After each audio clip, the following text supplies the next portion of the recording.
He thought it would be just another lonely visit to his son's grave, another year of silence, regret, and unanswered questions. But today, someone was already there, a young waitress, on her knees, sobbing, and beside her, a little boy, no older than 4, holding a wilted flower. The Mafia boss froze. She didn't look like family. She didn't even look like someone who knew his world. But the way she cried, the way the child gently wiped her tears, something felt wrong. Or worse, something felt familiar. When the boy turned around, the boss felt his chest tighten. The eyes, the exact same eyes as his son. The waitress noticed him and panicked, her whole body shaking, like she'd been caught committing a crime. "Please," she whispered, pulling the boy close. "I'm sorry. We'll leave." But the boss stepped closer, voice trembling.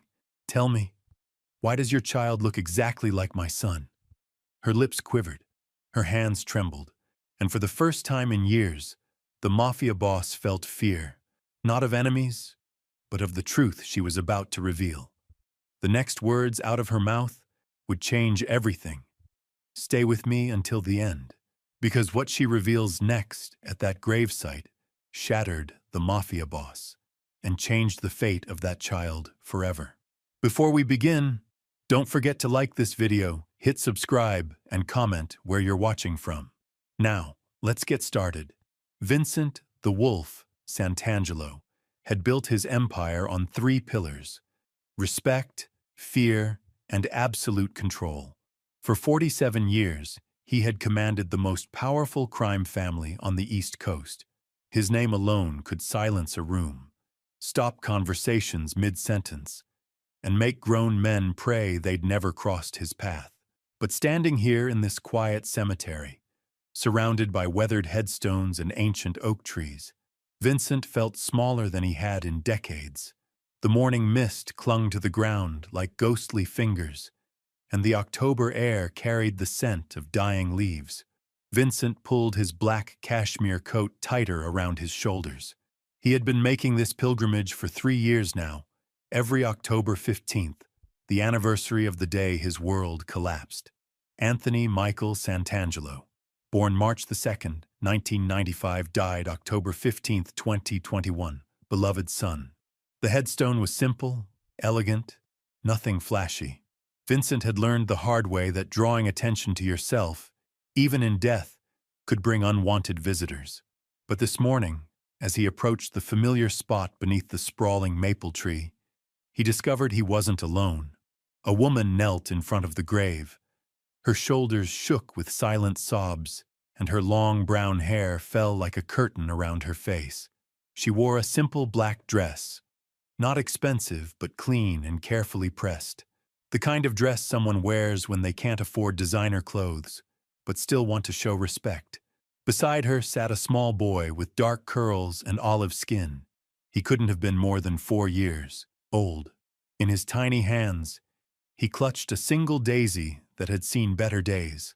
The child watched the woman with concern, occasionally reaching out to pat her shoulder with the gentle touch that only children possess.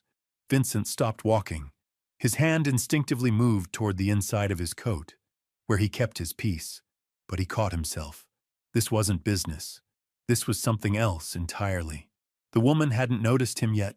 She continued crying, her voice breaking as she whispered words he couldn't quite make out. But the boy turned around and looked directly at Vincent. Time stopped. Those eyes, deep brown with flecks of gold around the iris. The same eyes Vincent saw every morning in the mirror. The same eyes his son Anthony had inherited. The same eyes that had looked up at him with love and admiration for 26 years before everything went wrong. Vincent felt his knees weaken. The boy tilted his head, studying this tall stranger in the expensive coat. There was something familiar in that gesture, too. The way Anthony used to look at people when he was trying to figure them out. "Mama," the boy whispered, tugging on the woman's sleeve. "There's a man." The woman's head snapped up, and her red-rimmed eyes widened in terror when she saw Vincent standing there. She scrambled to her feet, pulling the boy behind her like a shield. "I'm sorry," she stammered, her voice thick with tears and fear. "We didn't mean to disturb anyone. We'll go right now. She grabbed the boy's hand and started backing away from the grave.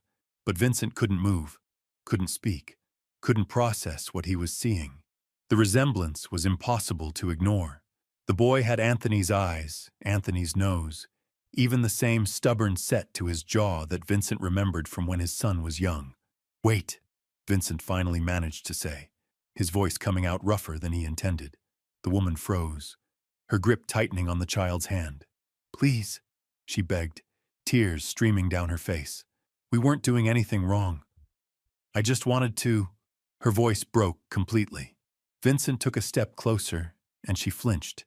He realized how he must look to her, a large, imposing man in an expensive coat, with scars on his knuckles and eyes that had seen too much violence. She had no idea who he was, but she could sense the danger that clung to him like cologne. "Tell me your name," Vincent said quietly. His tone was softer now, but it still carried the weight of authority that had never left him. "Sarah," she whispered. "Sarah Chen." "And the boy?" Sarah's arms tightened protectively around the child. "This is Tommy. He's my son." Vincent knelt down slowly, bringing himself to the boy's eye level. Up close, the resemblance was even more striking. This child could have been Anthony at 4 years old. The same curious expression, the same fearless way of looking at the world. "Hello, Tommy," Vincent said gently. "That's a nice flower you have there." Tommy looked down at the wilted daisy in his hand, then back at Vincent. "It's for the sleeping man," he said simply. "Mama said he can't wake up anymore, so I brought him something pretty." Vincent's throat constricted. "That's very kind of you." He looked up at Sarah, whose face had gone pale. "Why are you here? What connection do you have to my son?" The words hung in the air like a challenge. Sarah's mouth opened and closed several times before any sound came out. "Your son?" she repeated, her voice barely above a whisper. "Anthony Santangelo," Vincent said, rising to his full height. "This is his grave, and I'm his father." Sarah stumbled backward, nearly tripping over a nearby headstone. Her hand flew to her mouth, and fresh tears spilled down her cheeks. "Oh, God," she breathed. "Oh, God, I didn't know you would. I never thought you'd—" "Answer my question," Vincent said, his patience wearing thin despite his attempts to stay calm. "Why are you here? Why does your boy look like—" "Because he's not just my boy," Sarah interrupted, the words tumbling out in a rush. "Tommy isn't just mine. He was—" She looked down at the child, then back at Vincent, her whole body trembling. Vincent felt the world tilt on its axis. He had survived wars, betrayals, assassination attempts, and the loss of his only child. But nothing had prepared him for the possibility that Anthony might have left something behind. Someone behind. "Say it," Vincent commanded, his voice low and dangerous. Sarah lifted her chin, finding courage he didn't know she possessed. "Tommy is Anthony's son," she said clearly. "Your grandson." The cemetery fell silent except for the whisper of wind through the trees. Vincent stared at the woman, at Sarah, trying to process what she'd just revealed. His grandson, Anthony's child. The boy had his son's eyes because they were his son's eyes. Tommy, oblivious to the weight of the moment, had wandered back to the grave and was carefully placing his daisy next to the headstone. He patted the marble gently, the way a child might pat a sleeping parent. "Sleep good, Daddy," Tommy whispered. "Mama and I will come see you again soon." Vincent's vision blurred. The child knew.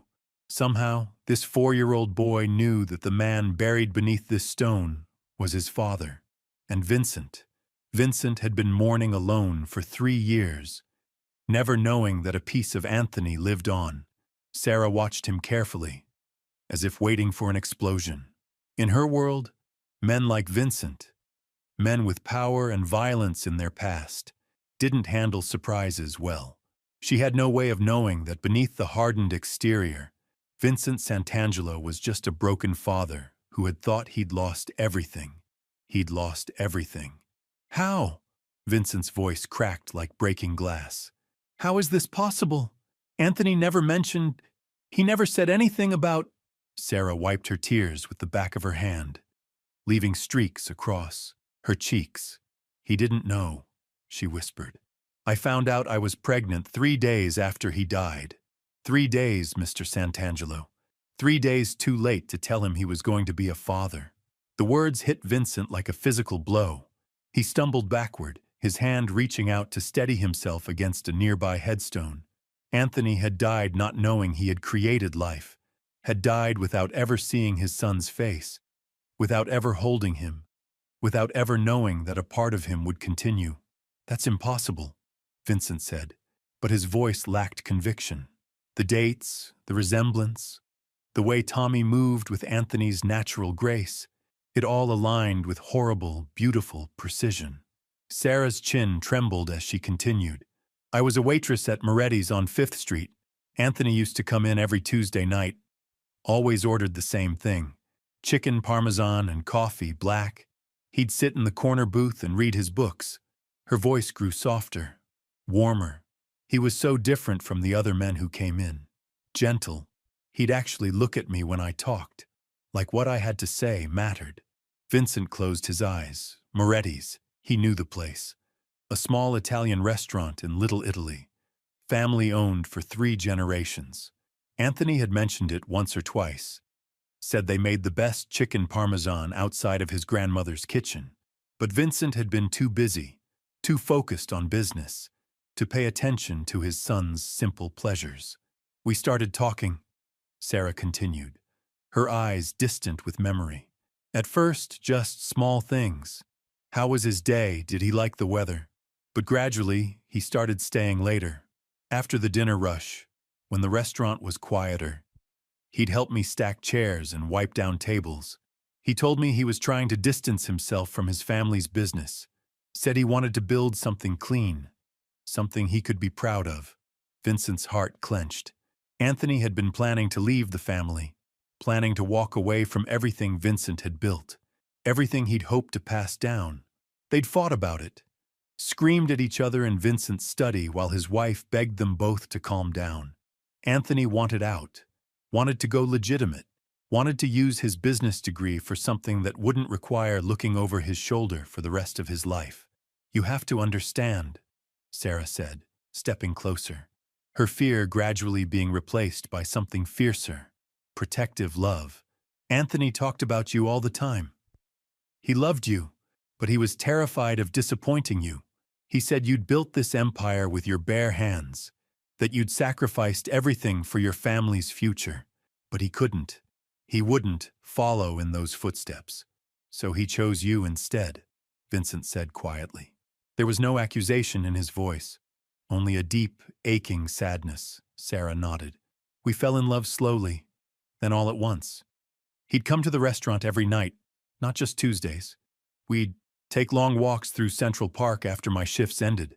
He told me about his dreams, opening his own legitimate business, maybe a restaurant or a bookstore, somewhere honest people could work and build something good. She paused, watching Tommy, who was now sitting cross-legged on the grass, talking quietly to the headstone.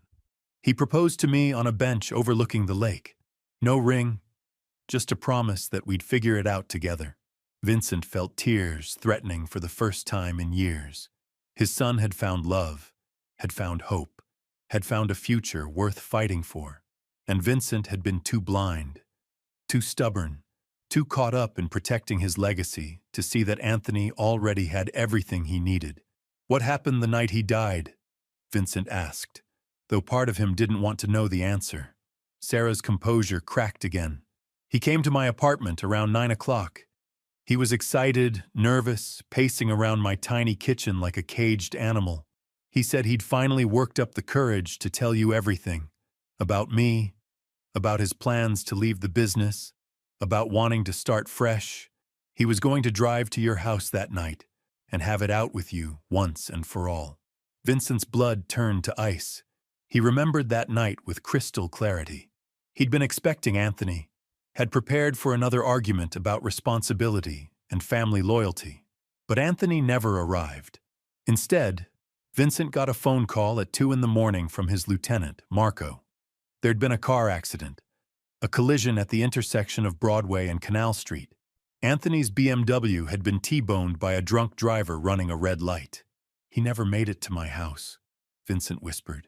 I waited up all night, Sarah said, her voice breaking again. He promised he'd call me after he talked to you, no matter how late it was. When morning came and I still hadn't heard from him, I called the restaurant. That's when Mrs. Moretti told me about the accident. She'd heard it on the news.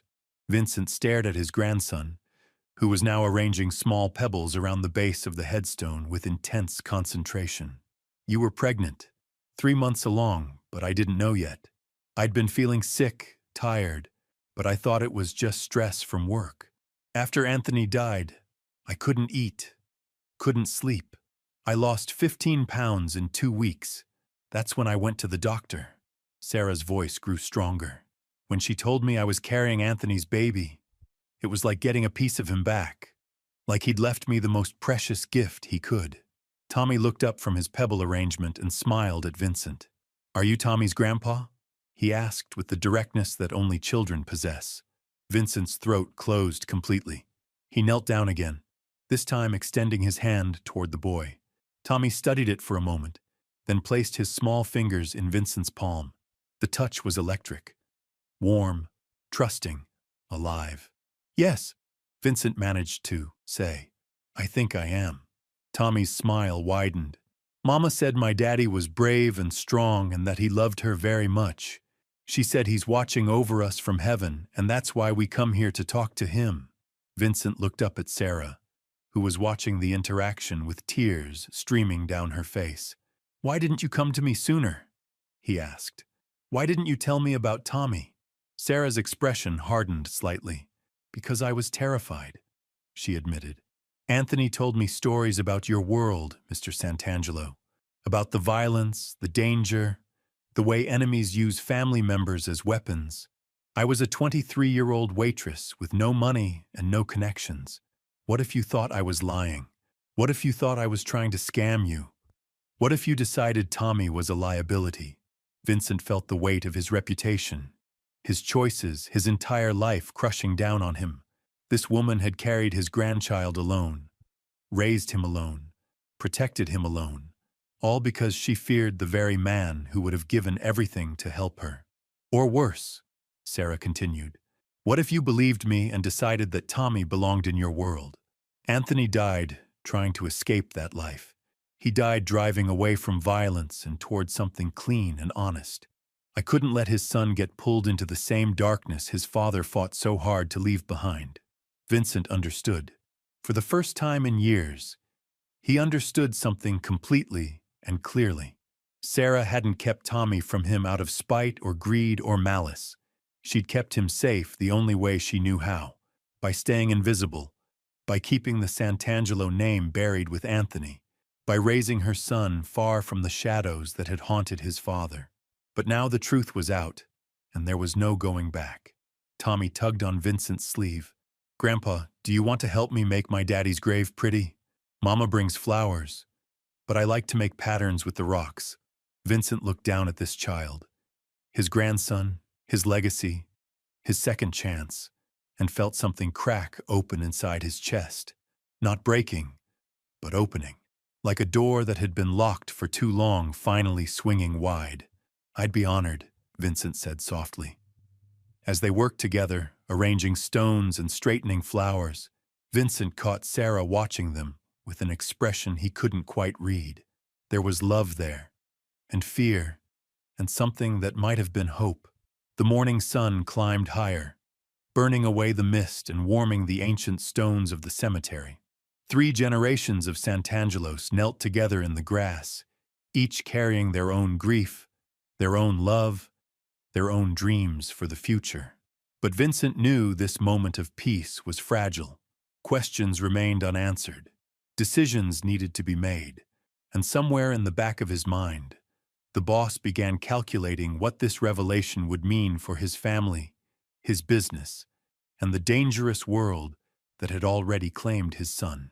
Tommy's laughter echoed through the cemetery as he discovered a perfectly round stone, and Vincent realized that everything, absolutely everything, had just changed. The weight of this revelation settled over Vincent like a heavy blanket. His grandson, Anthony's son, The child he never knew existed was sitting right here, innocently arranging pebbles while the entire foundation of Vincent's world shifted beneath his feet. But as the initial shock began to fade, darker questions started creeping into his mind. Questions that came from decades of survival in a world where trust was a luxury and betrayal was currency. Sarah seemed to sense the change in his demeanor. Her body tensed as she watched him studying Tommy with new intensity. Vincent's trained eye began cataloging details he'd missed in his emotional haze. The way Sarah positioned herself between him and the boy, the nervous glances she kept shooting toward the cemetery entrance, the worn but clean clothes that spoke of careful budgeting and quiet desperation. "Sarah," Vincent said quietly, his voice carrying the edge that had made grown men confess their sins. "Tell me everything. From the beginning, I need to know exactly how you met my son, exactly what your relationship was, and exactly why you chose today to bring Tommy here." Sarah's face went pale. "I told you. I met him at the restaurant. We fell in love. When he died, I was pregnant. That's the story," Vincent replied, standing slowly. Tommy looked up from his rocks, sensing the shift in atmosphere but not understanding it. But stories can be crafted, rehearsed, perfected. In my experience, when something seems too convenient, it usually is. The accusation hung in the air like smoke. Sarah's eyes flashed with hurt and anger. "You think I'm lying?" Her voice rose slightly before she caught herself, glancing down at Tommy. "You think I somehow orchestrated this? That I've been planning for 3 years to ambush you at your son's grave with some elaborate con?" Vincent's expression remained neutral, but inside he felt the familiar coldness that had kept him alive in his dangerous world. "I think a woman with a child and no resources might be desperate enough to try anything.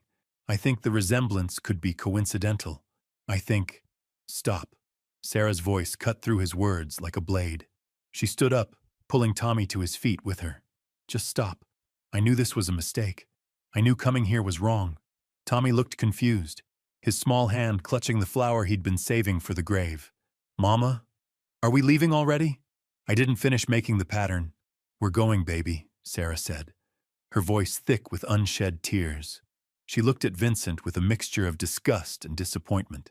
"Anthony told me you were suspicious of everyone, that you trusted no one.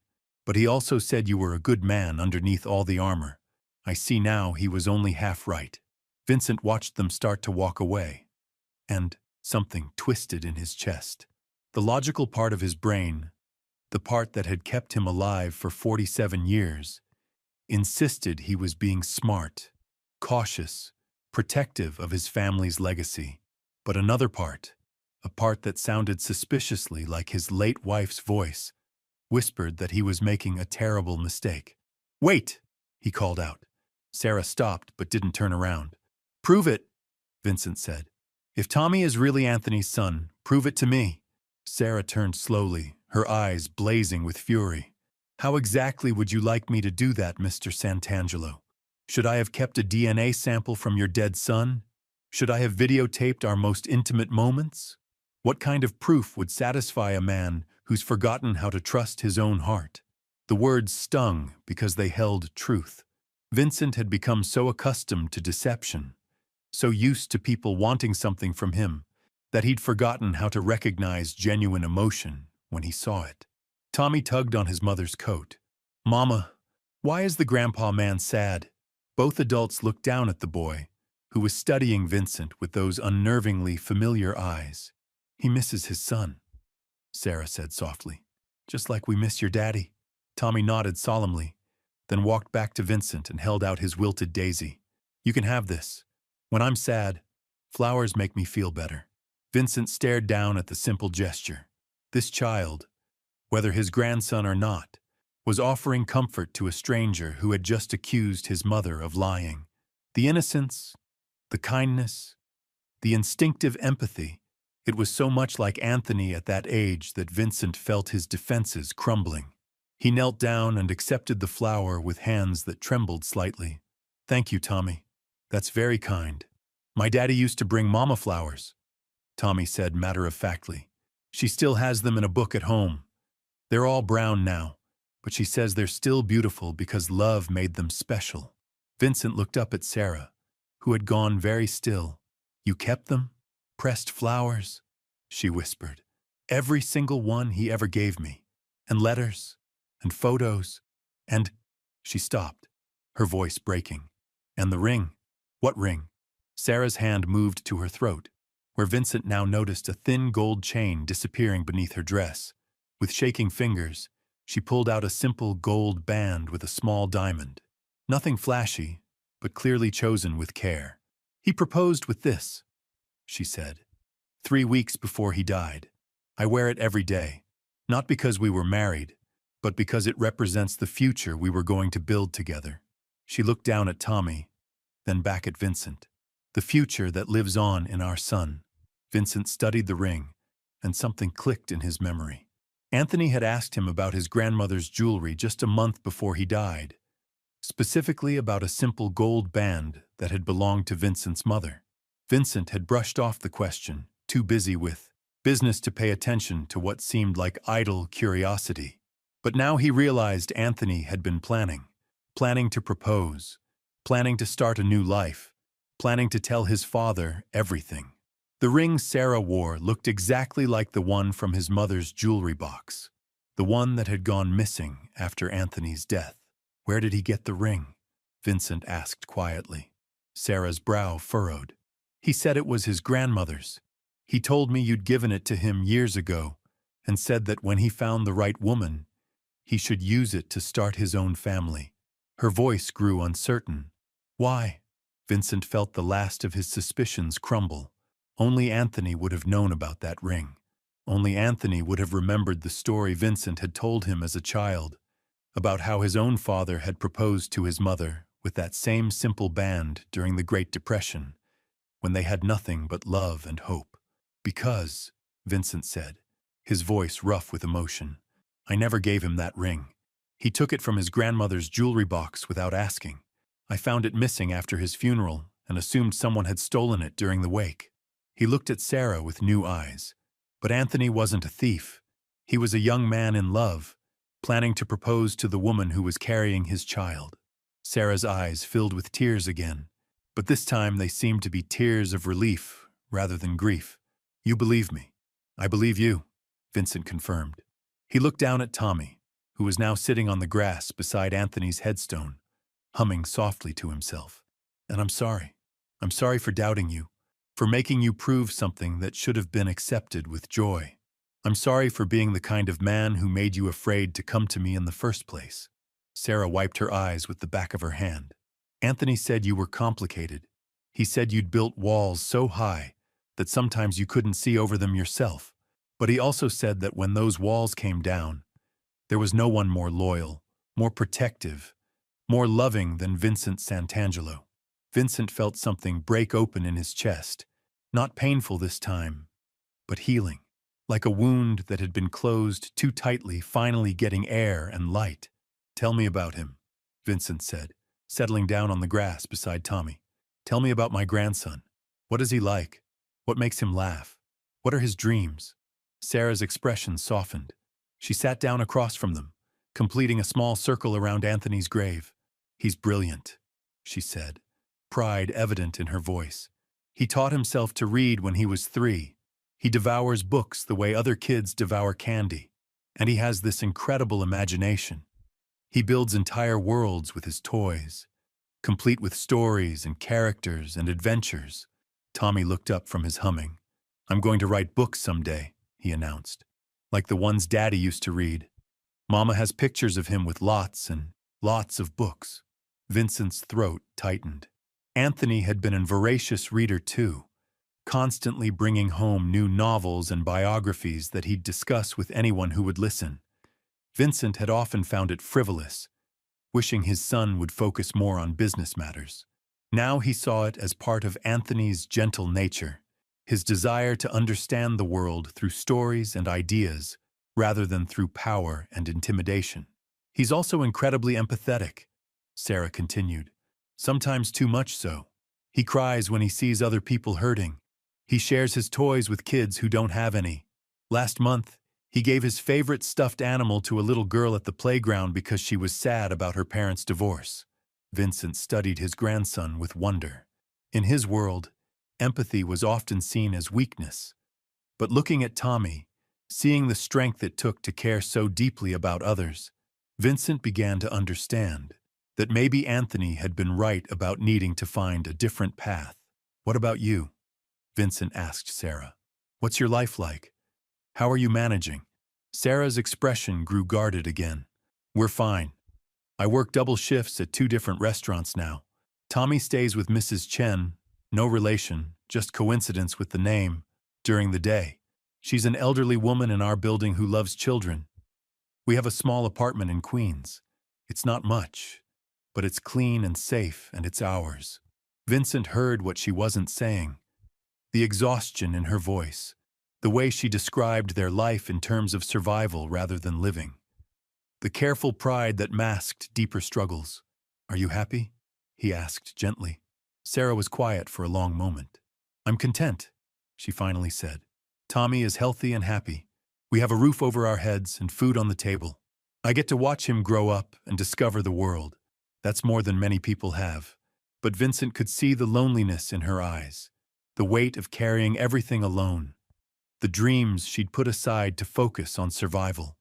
She was barely 26 years old, still young enough to build the life she'd planned with Anthony, but she'd closed herself off from those possibilities to focus entirely on their son. "Sarah," Vincent said carefully, "I want to help.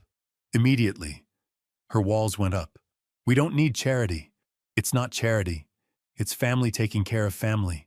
Vincent's voice grew stronger, more certain. "Tommy is my grandson. You're the woman my son loved enough to die for. Because make no mistake, he was coming to see me that night, to fight for you, to fight for the life you were building together. That makes you family too." Sarah shook her head. "I can't accept your money, Mr. Santangelo. I won't have Tommy growing up thinking he's entitled to things he didn't earn. And I won't have him learning that money solves everything." Vincent looked at this woman, this fierce, protective mother who had raised his grandson alone, and felt something shift inside him. Not the calculating businessman or the feared crime boss, but simply a grandfather who had missed 4 years of a little boy's life. "Then we do this differently," he said quietly. "Not charity, not handouts, partnership." Sarah's eyes narrowed with suspicion, but she was listening. "I want to be part of Tommy's life. I want him to know his grandfather, to hear stories about his father, to understand where he comes from. And I want you to have the support you should have had from the beginning." Vincent's voice grew stronger. "Let me help you build the life Anthony dreamed of. The clean life, the honest life."